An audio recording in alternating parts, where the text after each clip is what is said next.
Vamos começar com o hábito cotidiano. Primeiro item do hábito cotidiano: leitura de rótulos. Muito importante, né? Parece bobo, mas você saber ler um rótulo, você sabe o que você está comendo. Você sabendo o que você está comendo, você tem muito menos chance de errar, tá? Então, primeira coisa, composição do alimento.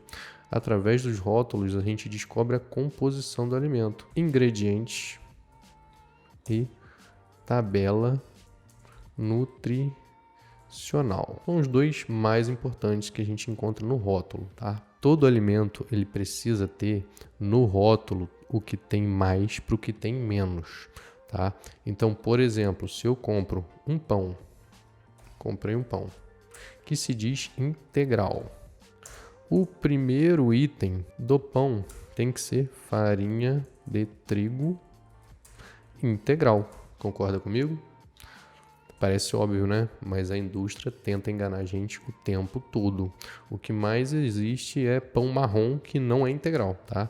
Então, se o primeiro item for farinha de trigo enriquecida com ferro e ácido fólico, é farinha de trigo branca, normal. Então, não é integral, tá? E assim é consecutivamente. O primeiro item é o que tem mais, o segundo item é o segundo item que tem mais, o terceiro assim vai consecutivamente até o último item. Então, o primeiro item é sempre o que tem mais. O exemplo do pão foi apenas um exemplo, mas a gente consegue decifrar melhor os alimentos olhando os ingredientes. Segundo exemplo, barra de cereal. Muitas barras de cereal. Primeiro item é açúcar. Então, meu amigo, que cereal é esse? Você está comendo o quê? O primeiro ingrediente, o primeiro item é açúcar. Então, você está se enganando ou a indústria está te enganando, né?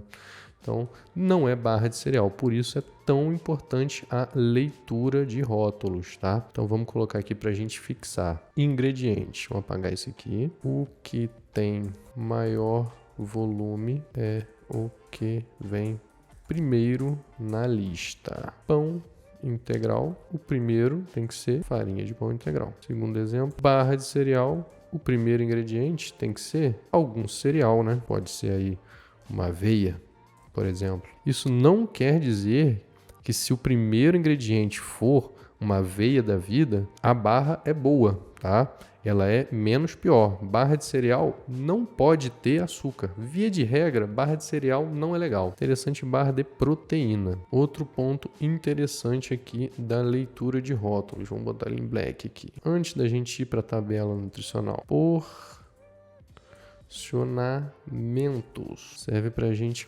começar a entender sobre a tabela nutricional. O que seria uma porção? Uma porção é a quantidade em gramatura daquele alimento que está descrita na tabela nutricional. Por exemplo, normalmente um pacote de biscoito, vou botar esse exemplo, um traquinas da vida. O porcionamento, a porção desse biscoito são 3 biscoitos, equivalente a 30 gramas, 25 gramas. A tabela nutricional, ela nunca vem mostrando o volume completo. Não vem escrito a caloria do pacote inteiro, mas vem da caloria da porção. Geralmente de biscoito é de 25 a 30 gramas, que dá entre 3 a 4 biscoitos, tá? Unidade. Uma porção é igual o volume em gramatura de alimento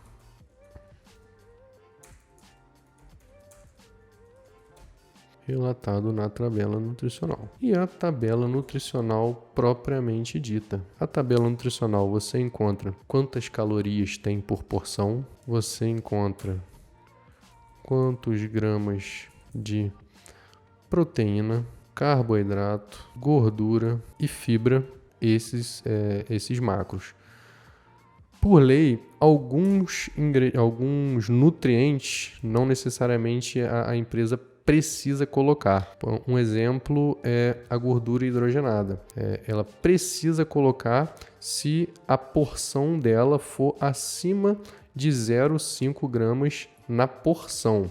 Então, por exemplo, se dentro dos 30 gramas do biscoito tiver 0,5 gramas de gordura hidrogenada, ele é obrigado a colocar no rótulo, na tabela nutricional, que tem essa gordura. Mas se for menos que isso, ele não precisa estratificar, ele pode colocar só lá como gorduras totais, por exemplo. O que a gente tem que ficar esperto também na tabela nutricional é, via de regra, eles usam alguns nomes diferentes para o mesmo ingrediente. Açúcar.